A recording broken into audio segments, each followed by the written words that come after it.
Welcome, Cassie. It's a pleasure to have you here today. Thank you very much for having me. It's great to be here. Well, the mission that you are on is so close to my heart, so I have really been looking forward to this conversation. We are going to get into what your mission is and how you help people, but I'm very curious to know what your story is. So go on, tell us something about yourself. Okay, so yeah, I sort of went from like probably the shyest kid you've ever met in your entire life. As I really struggled through my kind of young adult early 20s kind of life, to just find my place in the world, who I was, what I wanted to be. I had got there by about my early 30s, when I started a new job that I really, really enjoyed, in my early 30s, and kind of thought I'd finally found my place in the world where I was meant to be. And then about 3 months after my 34th birthday, I was diagnosed with breast cancer. So having gone from, yeah, I pretty much know what I want to do with my life, to here you go, have this huge spanner in the works. So that really derailed everything for me for a while. I went through chemotherapy, I went through a mastectomy operation, I went through radiotherapy. I'm still on a hormone treatment now, but that was 2017 when I was diagnosed. So yeah, we got through it. We came out of the other side. So yeah, we kind of on a bit of a since then it's been a bit of a discovery for me, trying to work out, who I am now. I've been through that experience, having just worked out who I was previous to it. I've now, had to come to terms with I'm somebody a little bit different now. I'm not the same person that I was before. So it's been a huge kind of learning experience for me to realize where my life's going and what I want to do with it.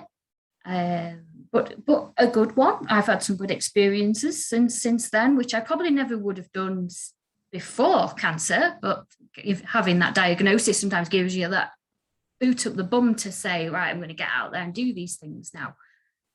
So I've done quite a few things since then, and now I've sort of changed because I'm now in a good place. I now am comfortable with myself, with who I am, with my everything, with my diagnosis. So then I am now helping other people as much as possible, to go through that transition period between the doctors telling you, yeah, you've finished your active treatment and, sending you out the door, to actually getting your life back on track. I spent, what was it, probably about 8 months where I had been diagnosed, and then I just handed my body over to the doctors, and they took it and they dealt with it. But it's like giving somebody your shiny brand new car to loan. They take it away for a few months, and when they return it, it's slightly battered, it's missing a wing mirror, there's some scratches on the bonnet, and it needs a good clean, and there's hardly any petrol in the tank. That's kind of how they returned my body to me at the end of that period, which you'll know yourself. So it's rebuilding that, and it's you put so much trust in the doctors and the NHS and everything, which, don't get me wrong, are absolutely amazing. But when the active treatment stops, it's like your support also stops.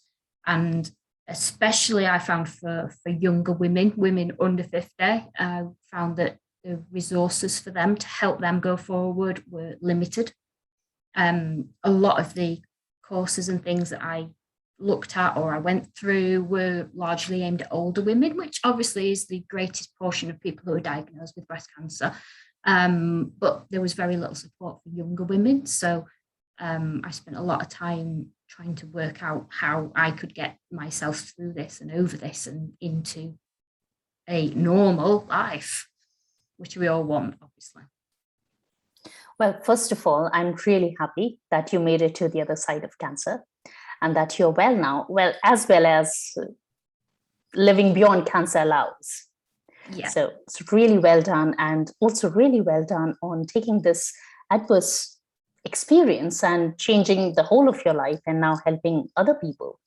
I think that's amazing.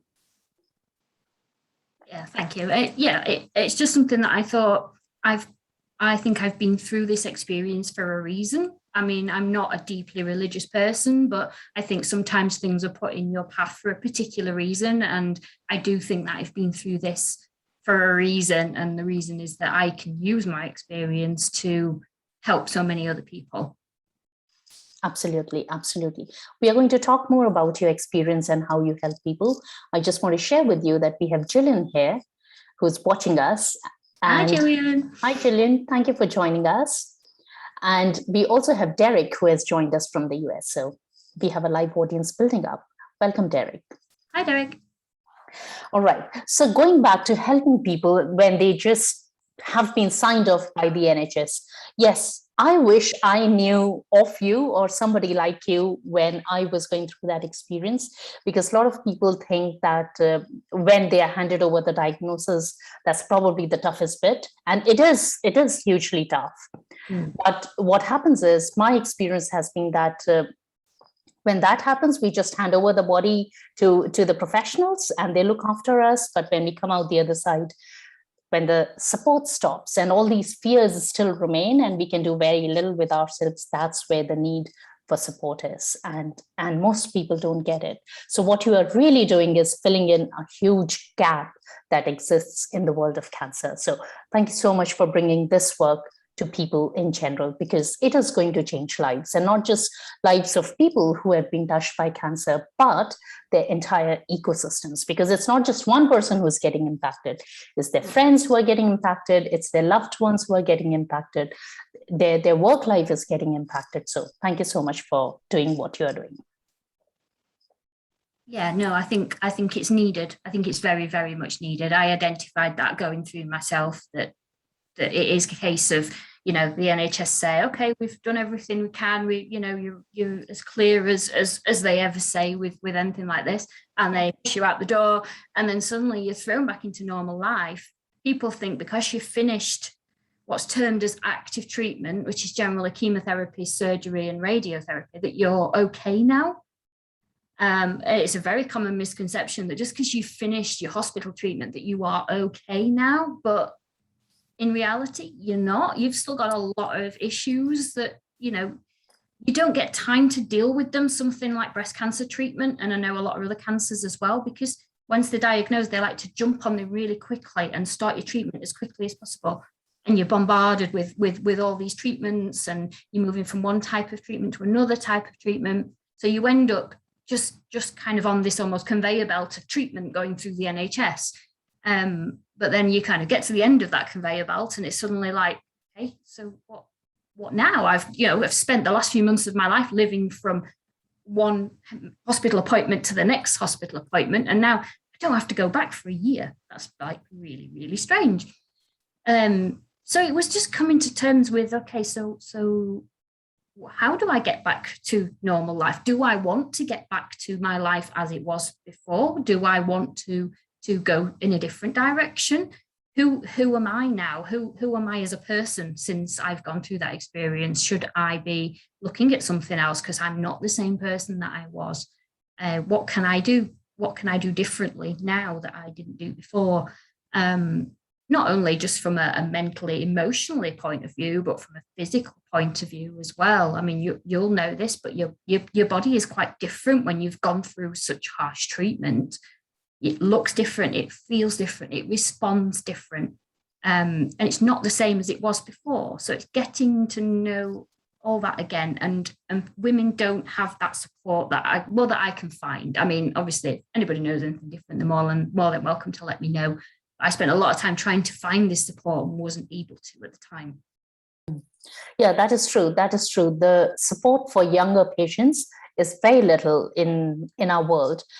There is support available for kids. There is support available for older people, but there's nothing, almost nothing. Well, there is one charity, Shine Cancer Support Center, but other than that, there's nothing which is available. It's a big vacuum. Mm-hmm. And I remember sitting through all my coaching sessions and all the work that I did after cancer with people who were almost double my age, at times older than that. And so after cancer, they were talking about things like, okay, it might be a good time to retire. And as a 34-year-old, I was thinking, gosh, how do I get back to work? Yes. Yes. And how do you get back to work? How do you want to get back to work? Do you want to change what you're doing? Is going through the cancer experience changing your outlook on life, what your priorities are? So it's not only just how do I get back into work, but what do I want to do? How do I get into that as well? So it's a huge voyage of discovery that I, going into it in the first place, I never expected to feel like this or coming out of the other side of it. I just kind of thought, like everybody does, that you finish your treatment and then suddenly you just go back to your day job and you go back to doing what you've always done. But yeah, it's not at all. It's a massive voyage of discovery into yourself and how you are coming out of that the other side. And everybody deals with it differently as well. So all I can do is support people and advise people on things where necessary that I've experienced. Everybody will deal with it differently. Some people will come out of it quicker than others, and they'll be straight back into work and back into normal life. Or some people will take a lot longer to process it all and to get back. So it's not something that you literally get over within like a week of it happening and you're suddenly back to normal. It takes a long time for people to fully process it all and get back to how they think is what they should be doing. What you said about different processing time, that is so important. At one point in time, I used to run coaching programs for Macmillan Cancer Support. And there were people who were sat as participants who had been touched by cancer 20 years ago, 30 years ago. And they have not stopped and thought about their experience. And it was almost surreal to be able to help them move forward. So yes, that's such an important point that you have brought into conversation. Thank you for that. So it's quite a roller coaster, I would say. And where does body confidence sit in all of this? So for me, obviously, like I say, my body looked completely different after chemotherapy. When I was on chemotherapy, I lost weight. A lot of people put weight on during chemotherapy. I lost a lot of weight during chemotherapy. I was one of those people. yeah. It's more common for people to put weight on, but I didn't. I lost weight. Part of the problem was every session of chemo gave me oral thrush. So I couldn't eat properly. I couldn't taste any food or anything like that. So I didn't eat an awful lot during chemo. So I probably lost about 2.5 stone or so. So I did get really, really thin during chemotherapy. So so my body didn't like that. It doesn't like being that thin. My surgery was a right side mastectomy. I haven't had reconstruction. So I am flat on my right hand side. So my body looks completely different now. I'm also on 2 drugs called Tamoxifen and Zoladex. So they, for people that aren't aware, the Zoladex stops my ovaries producing estrogen, and the Tamoxifen stops your cells absorbing the estrogen, because the type of cancer that I had was estrogen fed. So it feeds off the estrogen in your body. So they have to stop my body producing it and stop it absorbing it. So effectively, it puts me into a menopause. So I was still 34 when I'd finished my active treatment, and suddenly they were giving me drugs that were putting me into a menopause. So lack of estrogen, it's your typical middle-age spread. You start to put weight on. So it's very, very easy for me to put weight on, very, very difficult for me to lose it. So I'm actually now heavier than I was pre-cancer. So again, that's getting used to that as well. It's like my body responds differently now. Before, I was one of those really lucky people that everybody hates, that could just eat whatever they want and not put weight on. So I could quite happily go out and have, I'm having desserts or takeaways or whatever I wanted, and I wouldn't put weight on. Now I only have to look at something, and there will be at least a couple of pounds going straight on. And it's really hard to get rid of it as well, which is really annoying. But at some point you have to kind of go, okay, so this is the body that I've got. It isn't the body that I had before, but this is what I've got, and we have to work with it. I mean, being body confident is something that everybody has had at some point. if you watch kids playing in the street, they're not worried about their bodies and how they look and everything. They're just playing with the other kids. And when you're looking at little kids, you know, they don't tend to, you know, pick on other kids for things like weight or height, or if they've got different coloured skin or different coloured hair or whatever. They just play with each other, because everybody's quite confident in their own skin. As we get older, we lose that totally, because suddenly we're bombarded with images from the media and from TV and from films and from magazines and everything else about what the ideal body looks like.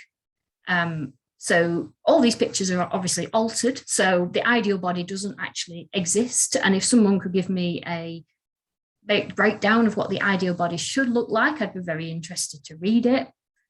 Because it just simply doesn't exist. Everybody is different. Everybody is different. And you have to embrace your own differences and how your own body looks. You will never be that skinny size 0 model or whatever, because that doesn't exist other than in photographs that have been altered. Mm-hmm. Yeah.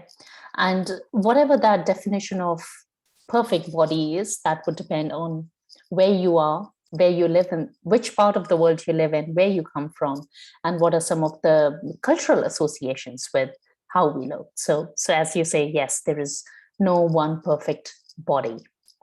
So how does your cancer experience tie into helping people with their body confidence? Because I understand, as a cancer survivor and somebody who went through a mastectomy, well, your experience was drastic.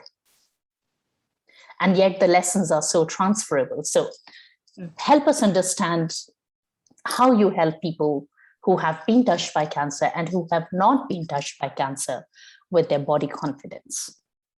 Yeah, so obviously, like I say, my body looks different.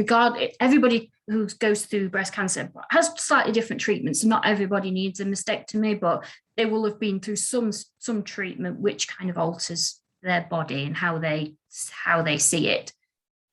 So what my kind of mission, I suppose, is to help people just reconnect with their body. It's like you have to have a partnership with your body. You know, you're not two people. Oh, I hate my body, and there's the mind, and the two don't mix. The two have to cooperate together. I always say it's like your best friend coming to you and saying, "Oh God, my legs look really fat in this skirt," or "This top's making me look really fat." Would you turn around to your best friend and go, "Yeah, actually, yeah, your legs look really fat in that"? You wouldn't. You just wouldn't do that. You'd be like, "Oh no, it looks great on you." So why do we do it to ourselves? Why do we then look in the mirror and go, "Oh no, I don't like that skirt. It's making me look really fat. Oh, I don't like this. Don't like that. Oh, my hair's not looking very nice." Why do we do that to ourselves? And when you've been through something like cancer, you expect to look in the mirror and you expect to see the same thing that you saw pre-cancer. And chances are it won't be. It will be something different. So what you can do is use it as a bit of a voyage of discovery to actually find out, almost like you've been given a new body. Find out about it. What does it do? What can it do? Is there anything that it can do that it couldn't do before? I'm not saying chemotherapy gave me any superpowers, but you never know. I'm still to find that. But yeah, what does your body, how does it react now? Because chances are it will react differently. If you were someone who was really into physical exercise before cancer, you might find that after cancer, you can't do quite as much as what you did, or maybe you could lift heavier weights now, but you can't perhaps run as far or something like that. Everything will be different. So it's great to actually just kind of almost go back to scratch and say, right, what can my body do that it couldn't do before? And I decided that because I'd been through something like cancer, I felt like my body had let me down by giving me cancer, that I was going to challenge it and see what it could do. So less than 4 months after finishing active treatment, I ended up doing an entire day of horseback archery coaching. So I do ride and I do archery, but I'd never done the two together. So I decided to go and do that, which was great fun. About 5 months after finishing active treatment, I climbed Ben Nevis. So yeah, I did it with a friend of mine. I played the violin. So we took violin to the top of Ben Nevis and actually played at the top of Ben Nevis. There is a video on YouTube of us playing at the top of Ben Nevis in the rain, looking very, very miserable, I must admit. But yeah, I did that. I went up there, and I've never done anything like that. I'd never even climbed a smaller mountain before cancer. So I decided I was going to challenge my body and see what could it do. You come out of cancer and you almost think, I can't do anything. I can't, you know, you might be suffering from some fatigue, or you might be, might still suffering some of the after effects of the cancer treatment, but that doesn't mean you can't do little things. I mean, just because I climbed Ben Nevis doesn't mean that everybody that finishes cancer treatment can climb Ben Nevis.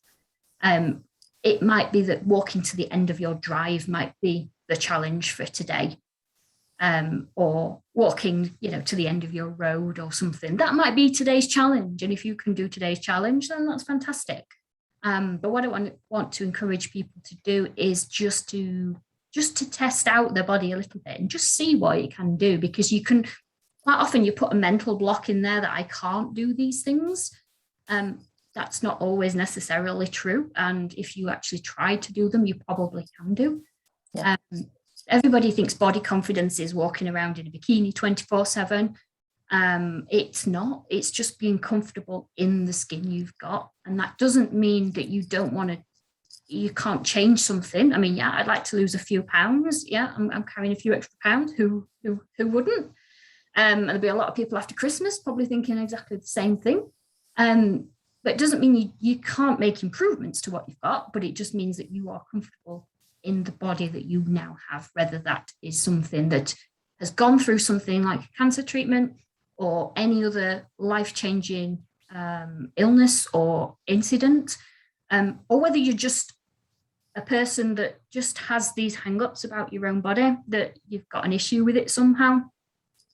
Just remember that, you can change a few things about your body. I mean, obviously, I know that there's illnesses and things like that mean that people can't lose weight or can't put weight on and all that kind of thing. But generally, there's a few things that you can change if you wanted to. You could dye your hair, you can, wear coloured contact lenses if you don't like your eye colour.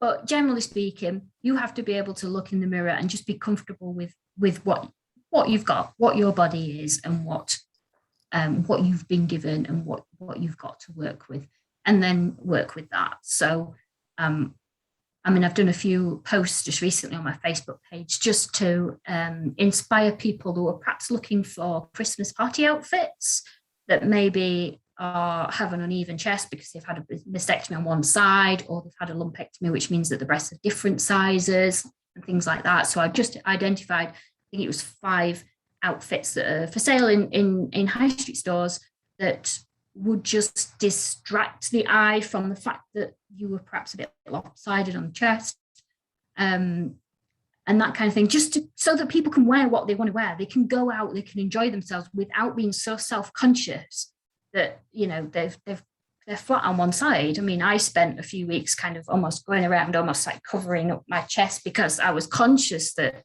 I was flat on one side. Now I don't care. I just wear whatever I want. And if people notice, they notice. If people don't notice, they don't notice. It really doesn't bother me. If someone wanted to make a comment about it, I'm quite happy to tell them everything that I've been through in order to get to this stage in my life. But yeah, some people aren't, and they want to distract and cover up from that issue. So yeah, there's a lot of little nips and crannies that to explore around exactly what people are have an issue with regards to their body, what can be changed and what they need to just kind of work on with themselves about how they can move on with it, basically. Yeah. The fact that you have come to terms with your own body, I think that's a massive achievement. Yeah, it's a massive achievement for anybody. I mean, I still get those days where I put something on and look in a mirror and think, oh my God, who thought I could possibly wear that? But, you have to remind yourself that, it's okay. It's fine. It's okay. One thing that I've suggested to a few people in terms of helping them with their body confidence is start the day with a compliment. So when you get dressed in the morning, look in your mirror and give yourself, rather than look in the mirror and going, oh my God, my legs look fat in that. Oh my God, my hair's all over the place. Look in the mirror and give yourself a compliment about something. That color looks really nice on me. I really like the way my hair is today. Your skin is glowing, whatever it might be. Just start your day by looking in a mirror and giving yourself a compliment, and you notice how you feel for the rest of the day because you've started your day like that, rather than started your day with a downer saying, oh, I don't really like that about myself.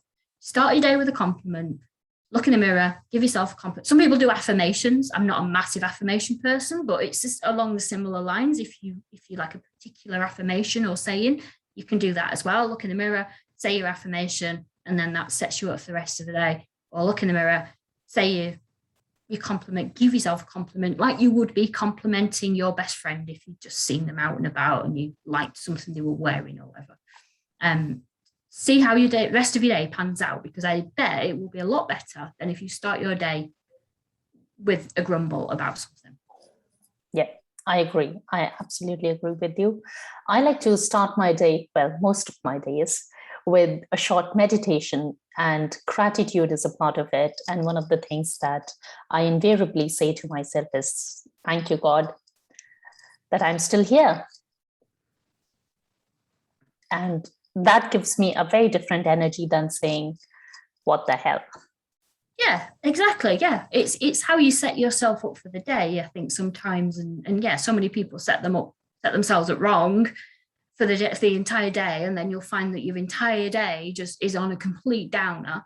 Start yourself with something positive, a meditation if that's your thing, or say if you're into affirmations, pick an affirmation. You can have the same one every day, you can have a different one every day, whatever's your thing.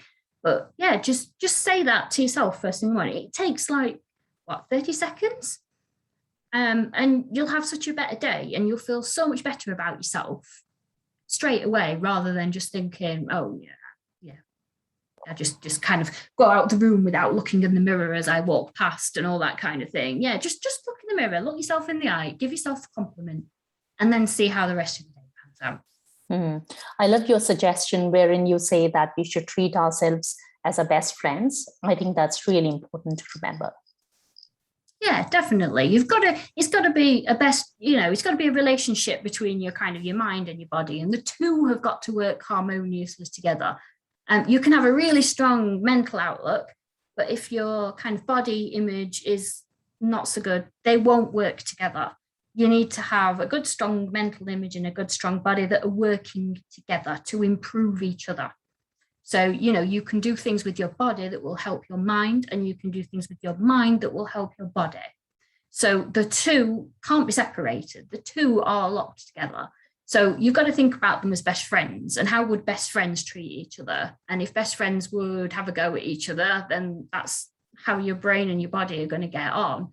If your best friends are constantly looking to lift each other up, you're going to get that all the time, and you're going to be able to do things like, say, if you do something with your body, it might be a physical exercise. So I don't know, you do climb Ben Nevis, or you just go out for a walk, or you do something physical. You just go out in the garden in nature, but perhaps not today because it's really rainy and horrible.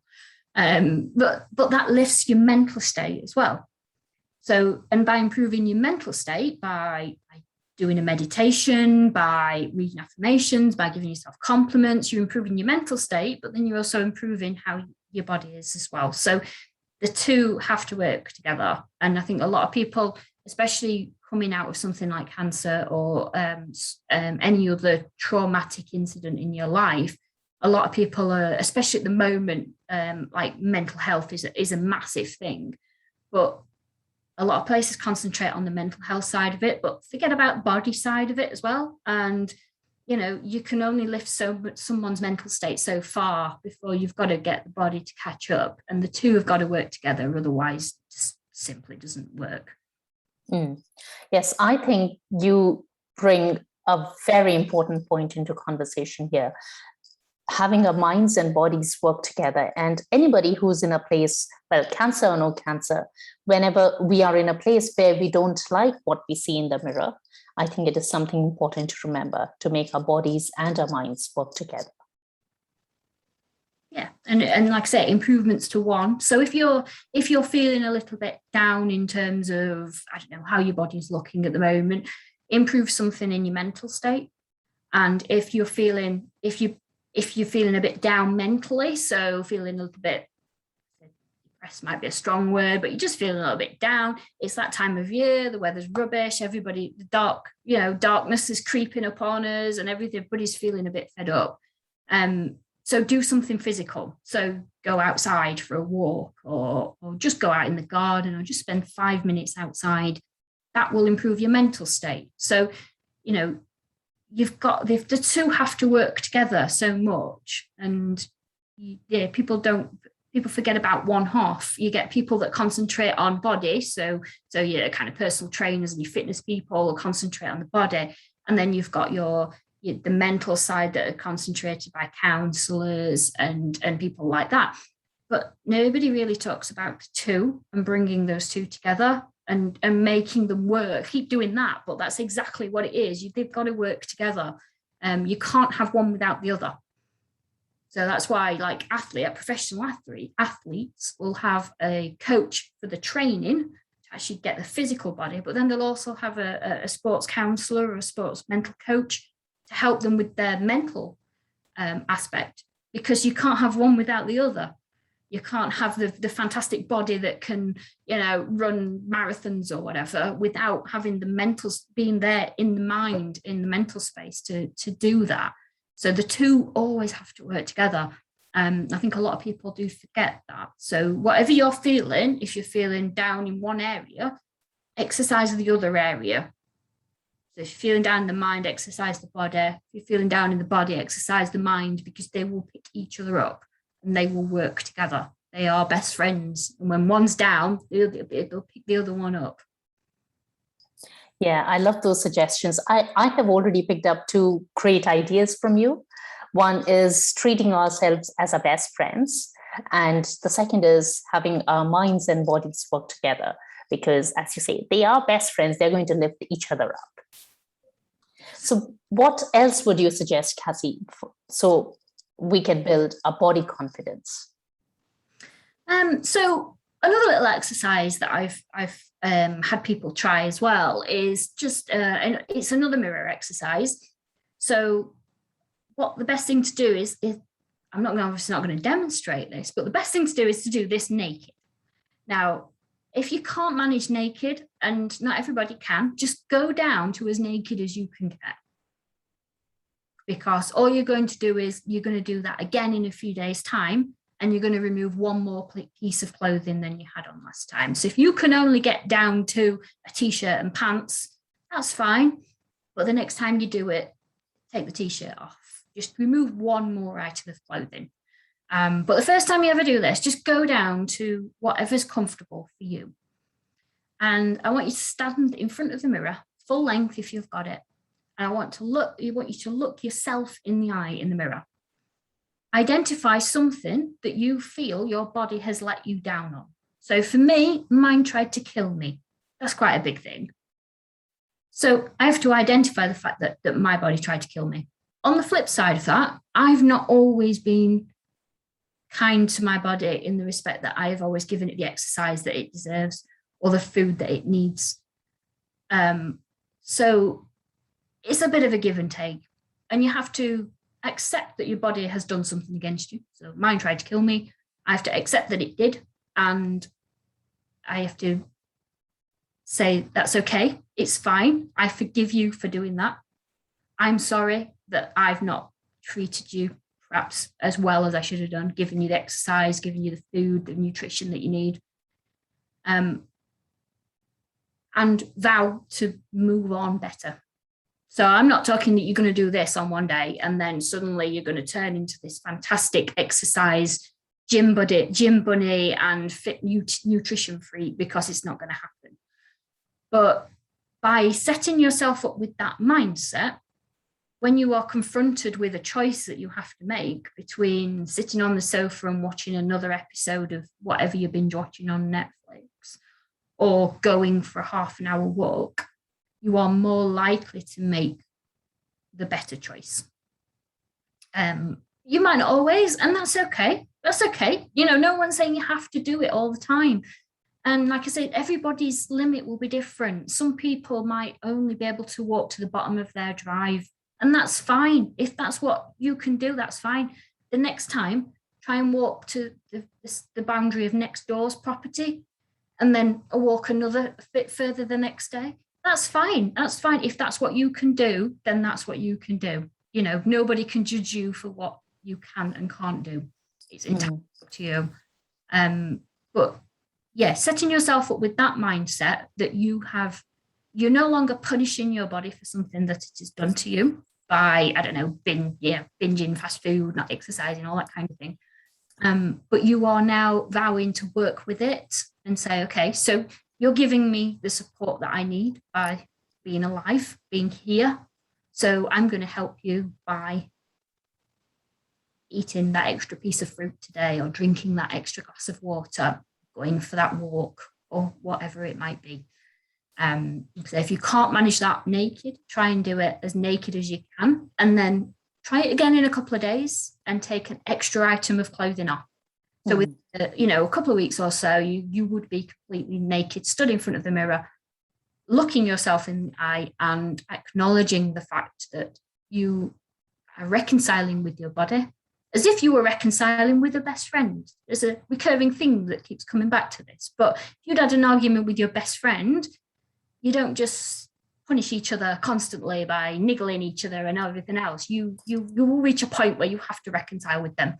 And they will say, I'm sorry for whatever I did to you. And you'll say, I'm sorry for whatever I did to you. And you'll reconcile and you'll move forward. But that's exactly what you have to do with your body. So it can be quite a powerful thing. Some people will find it quite emotional, but it's well worth doing, and it's well worth doing a few times. Don't just do it once and think, I've done it now, I'm perfect. Because nobody's perfect. And no matter how many times you do it, you're not going to be perfect. You're always going to eat that piece of chocolate cake if it's offered. You're always going to have that, watch that extra Netflix episode. Because you don't really want to go out for it. That's fine. Nobody's saying you have to be on it all the time. However, if you're setting yourself up with the right mindset, then you're more likely to make the better choices for you. You're more likely to do something that is going to be beneficial to your body rather than detrimental to it. There were so many fantastic ideas. Oh my God. Cassie, absolutely loved what you talked about forgiveness. I think that's really important. One common theme I'm picking up from what you have been saying is we accept what we are able to accept, and we change what we are able to change. And instead of working against our body because we may be unhappy with it or angry with it, that we feel let down. In our case, well, almost died, but managed to come out alive. And it can be different for different people. Instead of working against our bodies, working with our bodies, because we have only just one body. There is no way we can get a substitute, can we? And no amount of plastic surgery, dieting, anything else is going to turn you into what the media says is the perfect female body. It just isn't going to happen. Not everybody is built like that. And even if you look at what the perfect body is, and like you say, from different countries and different cultures, that's different. Even if you go back over time, that's different. A lot of people have looked at like Marilyn Monroe was considered one of the most beautiful women in the world at the time. Yeah. By today's standards, she'd be overweight. So, you can't do that. I mean, I find all the stuff in the media annoying because it obviously makes people want to be like that. And when I see young women and young girls who, starving themselves because they want to get thin like somebody else, and I just think, by me having this voyage of discovery after my breast cancer treatment, and the more that I thought about the body confidence issue, the more I realized that a lot of what I have to say isn't just relevant for people who've gone through cancer, which obviously I can relate to, but it is relevant for most people, because I don't think I know anybody that doesn't have some sort of issue with their body, some hang up over it, over whatever it might be. I mean, I'm 5'2", I'm really short. I'm never going to be taller. So there's no point in me worrying about the fact that I'm never going to be a 6 foot supermodel, because it's just never going to happen. So it's a case of realizing that and moving on and thinking, okay, so it's hard for me to lose weight, but it's not impossible for me to lose weight. So I could lose a few pounds. That's not an impossible thing for me to do. That's something I can physically change. I mean, if I wanted to dye my hair, I could dye my hair. But you have to be okay in your own skin right now. There's no point in saying, I will love my body when I am 8 stone and, you know, I have deep blonde hair and I have all this stuff. There's no point in saying that. You've got what you've got now. So love it now, because you're more like, if you love it now, you're more likely to then do the things and make the choices that improve it than you are if you're thinking, I hate my body, it's too fat, it's too this, it's too that. All you're going to do is put your mental state into that downer. Then you're going to end up binge watching Netflix. Then you're going to end up eating all those eating that entire chocolate cake that's in the fridge, rather than thinking, okay, so I love my body as it is. However, I want to improve it. So I'm going to do X, Y, and Z, and that's what I can do. And that's something that people need to realize. So, okay, so your mental state and your body can lift each other up, but they can also bring each other back down again as well. So if your body's feeling rubbish, quite often your mind will feel rubbish. If your mind's feeling rubbish, your body will feel rubbish. So both of them act together in both directions. So you need to improve one, that will help improve the other one. And don't kind of have it on a downer. Have it on a downer. You've got what you've got. And even, even all the plastic surgery in the world is not going to make you be the perfect person. Even if you look at somebody and say, oh, that woman, she's got the perfect body. She's probably not that happy. And a lot of famous people, a lot of people in the media, when you actually read about them, they've had a lot of issues with their body, with weight, eating disorders. They've had mental health issues, because they're not treating those two things the same and giving them the same precedence when they deal with their own self-care. Yeah, I think you have shared so many fantastic ideas with us. One is, I want to recap them for myself and for our audience. So let's do it together. One is, we've got to treat ourselves as our best friends. Oh, wait, I should do, and you should add on if I miss something. Okay, let's see how well I remember. So the first would be treating ourselves as our best friends. There were themes of forgiveness that you shared with us, which I believe is one of the most important works that we can do for ourselves. There was accepting what we have got and work with what we have got instead of fighting against our body. Change what we can, and choose to be happy now through acceptance and forgiveness than waiting until when a milestone is met.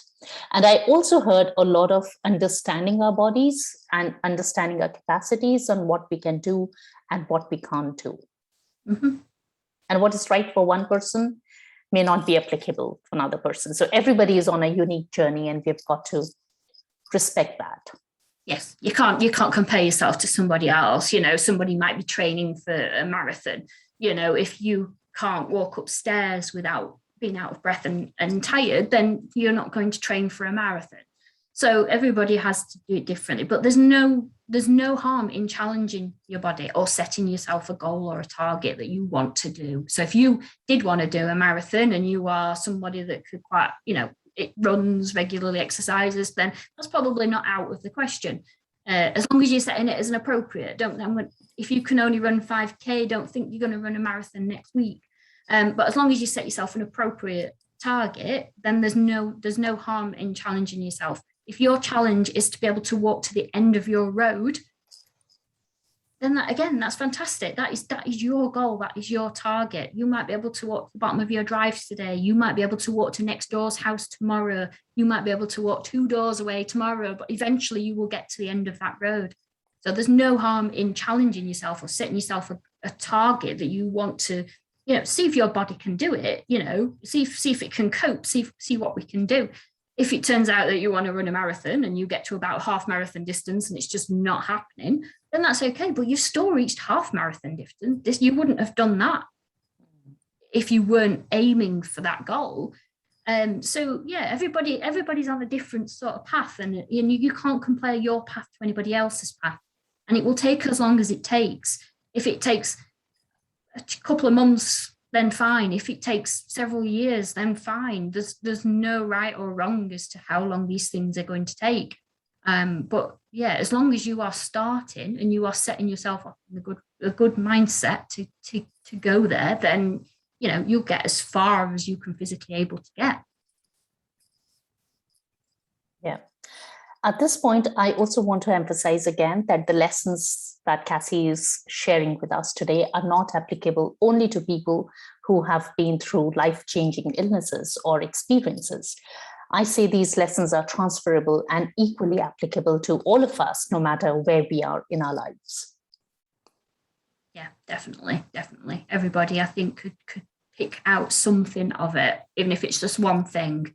I don't expect everybody to go away and do everything that I've talked about, but if everybody could take away just even one thing from what I've said, and just either think about it or think how you can implement that into your own life, then yeah, it'll make such a difference. You won't believe. If you don't believe me, try it for 30 days.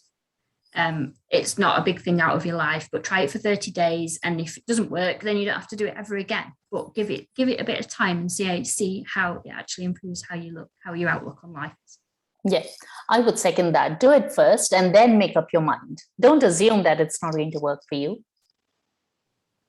Yeah, like I said, everybody's different. So some people it will work almost straight away, and some people it will take a while before stuff works. But